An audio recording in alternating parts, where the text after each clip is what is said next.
సమస్య అన్నది నీ ద్వారా రావచ్చు, నీ భర్త ద్వారా రావచ్చు, నీ భార్య ద్వారా రావచ్చు, నీ పిల్లల ద్వారా రావచ్చు, నీ ఆరోగ్యం ద్వారా రావచ్చు, నీ ఇరుగు పొరుగు ద్వారా రావచ్చు, లేకపోతే నువ్వు ఉంటున్న ఉద్యోగం ద్వారా రావచ్చు, నువ్వు చేస్తున్న పరిస్థితులు దేని ద్వారా అయినా సమస్య అనేది నీ దగ్గరికి వచ్చినప్పుడు మొట్టమొదటిగా ఆ సమస్య నుండి బయటికి రావడానికి నువ్వు దేవుడి సన్నిధి నుంచి అంట వెదకాలి.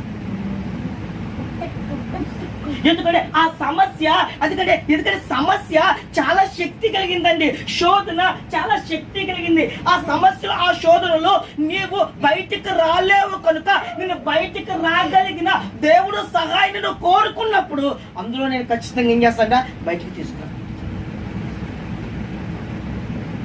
ఎప్పుడు కూడా ఈ విషయాన్ని వేం చేయొద్దు, మర్చిపోవద్దు. అందుకని అక్కడ చూడండి, వెంటనే వాళ్ళు ఏం చేశారంటే, నేను ఎవరి వాడను